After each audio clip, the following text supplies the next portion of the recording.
तो last lecture में हमने रिलायबिलिटी ख़त्म कर दी थी। आज हम पढ़ेंगे नया टॉपिक जिसका नाम है सैम्पलिंग। तो पढ़ाने के पहले यार एक चीज़ मैं कहना चाहूँगा कि जिस हिसाब से मैं वीडियो बनाता हूँ, जितनी मेहनत करता हूँ, तो उस हिसाब से यार रिस्पॉन्स नहीं मिल रहा मेरे को। तो इसी वजह से वीडियो बनाने में लेट हो रहा है। तो अगर आप सही से रिस्पॉन्स देंगे तो मुझे भी इंकरेजमेंट मिलेगा और मैं भी टाइम से वीडियो बनाता रहूँगा। और अगर ऐसे ही व्यूज़ नहीं आएंगे और आप इंटरेस्ट नहीं दिखाएंगे तो फिर कैसे चलेगा। फिर ऐसे ही कभी कभी वीडियो बनाता हूँ जब फुर्सत होती है, एकदम से खाली बैठा होता हूँ। ठीक है, तो आज मैं बना रहा हूँ सैम्पलिंग, ये इम्पॉर्टेंट है। तो इसके बारे में बताते हैं सैम्पलिंग क्या होता है। तो एक एक करके देखते हैं, उसके बाद समझेंगे सही से। डेफिनीशन देख लेते हैं। Sampling is a technique in which random sample is drawn and on the basis of this random sample the decision of acceptance या फिर rejection is taken after inspection. ठीक है, तो सैम्पलिंग क्या होती है? ये एक टेक्निक है जिसमें हम क्या करते हैं, रैंडम सैंपल को निकाल लेते हैं। जैसे कोई भी हमने प्रोडक्ट बनाया किसी भी, और ये मैं थोड़ा सा पहले भी एक बार बता चुका हूँ सैम्पलिंग हल्का सा, तो आज भी फिर से देख लेते हैं एक बार। जैसे कोई कंपनी जब किसी प्रोडक्ट को बनाती है तो उसको ऑर्डर मिलता है। तो ऑर्डर जो मिलता है वो बैच के फॉर्म में मिलता है, बैच में। तो जैसे हमें कोई 500 प्रोडक्ट बनाने का ऑर्डर मिला। ठीक है, अब ये 500 प्रोडक्ट जो हैं, मान लो कि हमें 500 नट बोल्ट में नट बनाने का ऑर्डर मिला है। 500 नट बोल्ट भी हम ही बनाएंगे, नट बोल्ट दोनों बनाएंगे, लेकिन हमने नट का जैसे देखा तो 500 नट बनाने का हमें ऑर्डर मिला है। ठीक है, तो ये पूरा हो गया हमारा बैच, जो हमने 500 नट बनाए। अब जब हम बना चुकेंगे जब हमारी जो कंपनी है, मैन्युफैक्चरिंग कंपनी, वो जब 500 नट बना लेगी तो उसका जिसने ऑर्डर दिया है वो आएगा, पहले उसकी इंस्पेक्शन करेगा, और मतलब सैम्पलिंग करेगा, इंस्पेक्शन करेगा। और इसके बाद वो इस ऑर्डर को या तो रिजेक्ट कर देगा या तो एक्सेप्ट कर लेगा। मतलब उसने जो ऑर्डर दिया है उसको, या तो वो प्रोडक्ट जो बना है उसको मतलब ले लेगा, कंपनी से ख़रीद लेगा, या फिर छोड़ के चला जाएगा। वो ये डिपेंड करता है इस प्रोडक्ट की क्वालिटी पे, और क्वालिटी चेक होगी सैम्पलिंग से। ठीक है, तो सैम्पलिंग क्या होता है? टेक्निक है इन विच रैंडम सैंपल, मतलब अब ये लॉट जो 500 का है, इसमें से रैंडमली, जैसे हमने बोल्ट बनाए थे तो 500 में से हम मान लो 50 हम ले लें, 500 में से 50 हम रैंडमली कहीं देंगे। जैसे जितने हमने 500 बनाए इनमें से रैंडमली 50 पिक कर लेंगे। ठीक है, तो रैंडम सैंपल डिसीज हमने जो पिक करे हैं, ये करेंगे कि हम इस लॉट को रिजेक्ट कर देंगे या फिर एक्सेप्ट कर लेंगे। अगर इस 50 जो हमने उठाए हैं, ये एक सैम्पलिंग मेथड है। इंस्पेक्शन जब हम अब इन 50 का हम इंस्पेक्शन करने वाले हैं, तो ये इंस्पेक्शन का सैम्पलिंग इंस्पेक्शन है। और इंस्पेक्शन जो होता है वो दो, एक होता है 100% इंस्पेक्शन और एक होता है सैम्पलिंग इंस्पेक्शन। जो मैं बता रहा हूँ ये सैम्पलिंग इंस्पेक्शन है। सैम्पलिंग इंस्पेक्शन में क्या करते हैं, हम जो हमने लॉट लिया इसमें से हम कोई 50 बोल्ट, इन 50 बोल्ट को सारे के सारे जितने 50 हैं इन सब का इंस्पेक्शन करेंगे। अगर ये सारे 50 में से, अब जितने हमने इंस्पेक्शन के लिए हैं उसमें से कुछ हम एक्सेप्टेंस लेवल भी रखते हैं कि अगर 50 में से हमारे, जैसे हम कहते हैं कि 50 में से अगर हमारे 30 सही हैं, सही नहीं, हम गलत वाले देते हैं। जैसे हमें 50 में से 20 हैं, अगर 20 या 20 से कम डिफेक्ट आ जाते हैं, मतलब जैसे 50 लिए उसमें से अगर हमने सबको चेक किया, इन 50 जो हमने सैंपल लिया है 50 का, इसमें से सारे जितने हैं सबको चेक करेंगे। अगर इसमें से 20 या इससे कम डिफेक्टिव आते हैं, मतलब जैसे 50 बोल्ट लिए, एक बोल्ट को चेक किया, दूसरा बोल्ट चेक किया, तीसरा किया, अगर उसमें डिफेक्टिव ढूंढे, अगर इन 50 में से 20 या उससे कम डिफेक्टिव आते हैं तो हम कह देंगे हम पूरा ये जो पूरा लॉट है इसको एक्सेप्ट कर लेंगे, मतलब हम उस कंपनी से जिसने बनाया है उससे ख़रीद लेंगे।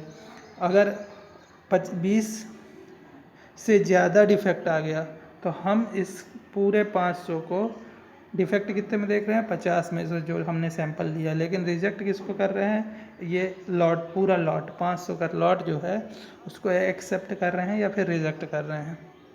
अगर ये 20 से ज़्यादा हो गया तो डिफेक्ट, मतलब जैसे हमने चेक किया, अगर उसमें जो 50 हमने पिक किए थे सैंपल के लिए उसमें से अगर 20 से ज़्यादा डिफेक्टिव हो गए तो हम पूरे इस लॉट को रिजेक्ट कर देंगे। तो हम एक्सेप्ट या रिजेक्ट करते हैं पूरे लॉट को, सैम्पलिंग करते हैं, 50 मतलब जो सैंपल हमने चूज़ किया उसको हम टेस्ट करते हैं, और जो सैंपल साइज़ होता है उसका 100% इंस्पेक्शन होता है, मतलब जितने हमने सैंपल लिए हैं उसमें हर एक को इंस्पेक्ट करके देखेंगे।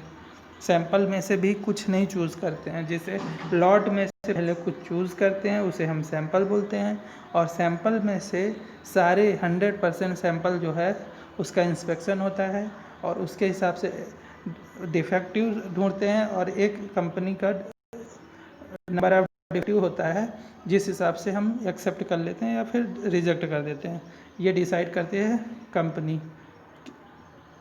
कि हम कितने पार्ट, अगर सैंपल साइज़ में कितना पार्ट डिफेक्टिव है तो हम एक्सेप्ट करेंगे, कितने से ज़्यादा है तो रिजेक्ट कर देंगे।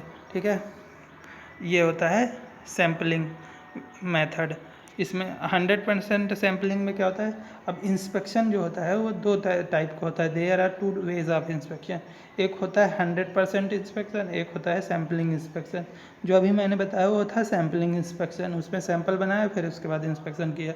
इसमें क्या होता है 100% इंस्पेक्शन में कि इसमें जो लॉट साइज़ था जितना हमने ऑर्डर दिया है उसमें सारे प्रोडक्ट हम सैंपल नहीं चूज़ करेंगे, जिसने हमने लॉट का साइज़ है, मतलब जो हमने ऑर्डर दिया है उसमें जितने भी प्रोडक्ट होंगे सबको 100% जितने हैं सारे के सारे हम इंस्पेक्ट करेंगे।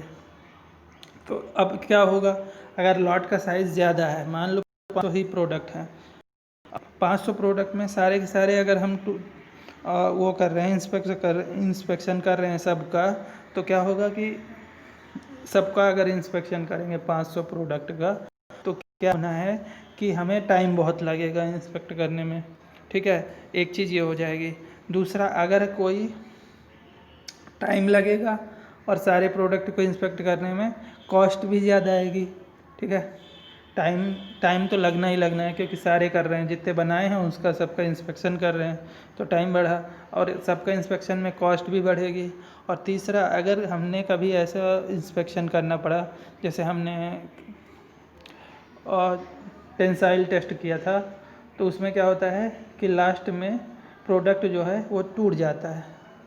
ठीक है, तो अगर हमें कुछ ऐसी टेस्टिंग करनी पड़ी जिसमें डिस्ट्रक्टिव टेस्टिंग जिसे बोलते हैं, अगर वैसा कुछ करना पड़ा तो क्या होगा कि प्रोडक्ट लास्ट में, जो टेस्टिंग के लास्ट में, इंस्पेक्शन के लास्ट में प्रोडक्ट टूट जाएगा, तो हमें क्या मिला, कुछ नहीं, टूटा हुआ प्रोडक्ट। तो 100% इंस्पेक्शन से क्या होगा कि जितना हमने बनाया वो सब इंस्पेक्ट करते समय पे इंस्पेक्शन करने टाइम टोट डाला तो बचा क्या, कुछ नहीं। तो इसी के लिए 100% इंस्पेक्शन जो होता है वो नहीं कर सकते डिस्ट्रक्टिव टेस्टिंग के टाइम पे। ठीक है, तो इसीलिए 100% इंस्पेक्शन से बच करके सैम्पलिंग इंस्पेक्शन प्रीफर करते हैं। इसमें कुछ सैंपल ले लेते हैं और इंस्पेक्ट कर देते हैं। एग्जाम्पल इसका जो घरेलू होता है, जैसे हम कभी घरों में देखेंगे तो औरतें जो होती हैं वो क्या करती हैं, चावल पकाती हैं, तो 4-5 दाने चावल के ले करके चेक कर लेती हैं कि हाँ पूरा चावल पका या नहीं पका, मतलब वो सारा चावल न जूठा करके 4-5 दानों से समझ में आ जाता है कि पक गया कि नहीं पक गया। तो यही होता है सैम्पलिंग इंस्पेक्शन। ये एग्जाम्पल बता रहा हूँ। ठीक है, तो अब एक देख लेते हैं इनका 100% इंस्पेक्शन होता क्या है। बता 100% इंस्पेक्शन के कुछ डिसएडवांटेज लिए हैं। It is very expensive and time taken, मतलब वेरी एक्सपेंसिव है, बहुत खर्चीला और टाइम टेकन है, और is not used for product destroyed oil inspection. Product जो कि डिस्ट्रॉय हो जाते हैं इंस्पेक्शन के टाइम पे उन पे नहीं यूज़ किया जा सकता। Handling by inspector can induce defect.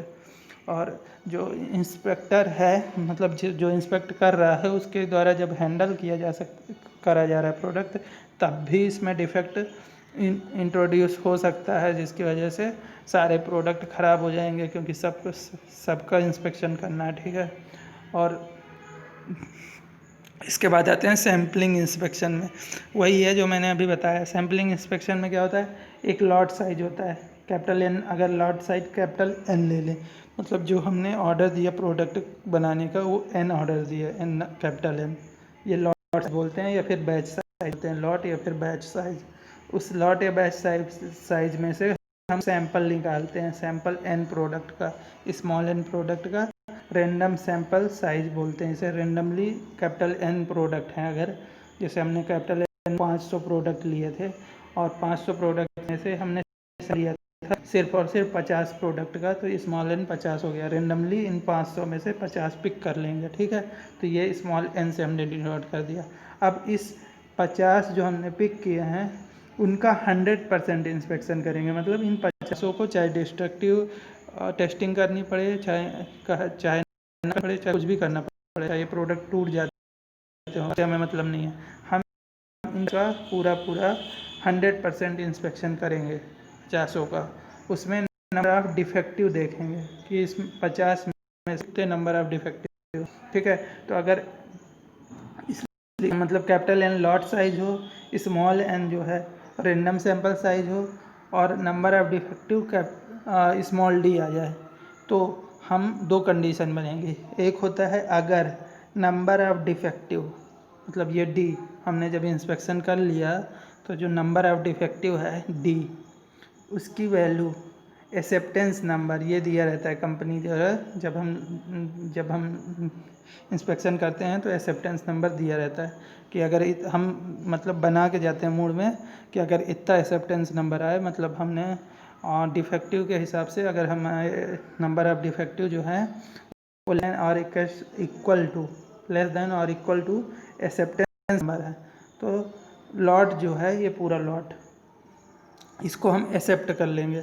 मतलब अगर डिफेक्टिव हमें 20 आ गए, एक्सेप्टेंस नंबर 19 है या फिर 20 है या फिर 18 है, कुछ भी हो इससे कम है, तो हम लॉट को एक्सेप्ट कर लेंगे। अगर नंबर ऑफ डिफेक्टिव जो है वो ग्रेटर देन हो गया एक्सेप्टेंस नंबर से, तो लॉट रिजेक्ट हो जाएगा। कुछ मतलब नहीं है, मतलब कहने का बस यही है, कोई टफ नहीं है इसमें।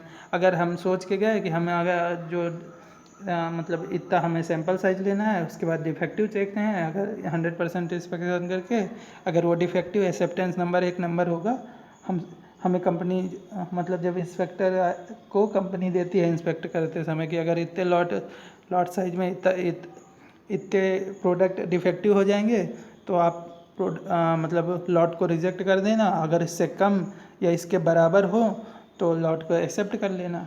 तो वही एक्सेप्टेंस नंबर होता है, ये हमेशा दिया रहता है। ठीक है। और नंबर ऑफ़ डिफेक्टिव हम उसी हिसाब से देख लेंगे, अगर defective number of defective acceptance number से कम है या फिर बराबर है तो एक्सेप्ट कर लेंगे लॉट को। अगर नंबर ऑफ़ डिफेक्टिव जो है वो एक्सेप्टेंस नंबर से ज़्यादा है तो लॉट को रिजेक्ट कर देंगे। बस ये सिंपल सैम्पलिंग था। इसके बाद होता है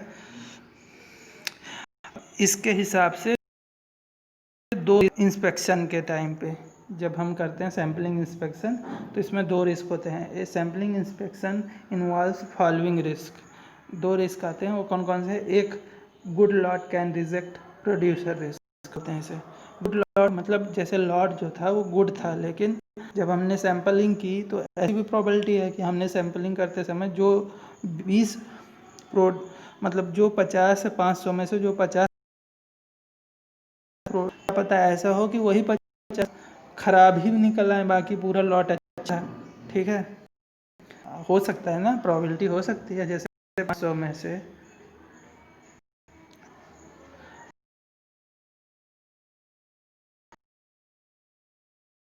जैसे अगर हमने 500 में से 500 में से पूरे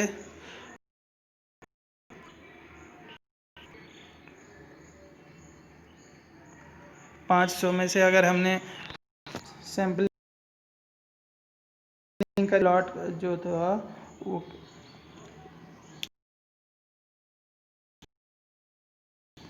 और लॉट साइज 500 था, उसमें सैम्पल करी थी तो हमने 50 प्रोडक्ट उठाए थे। अब यही 50 500 में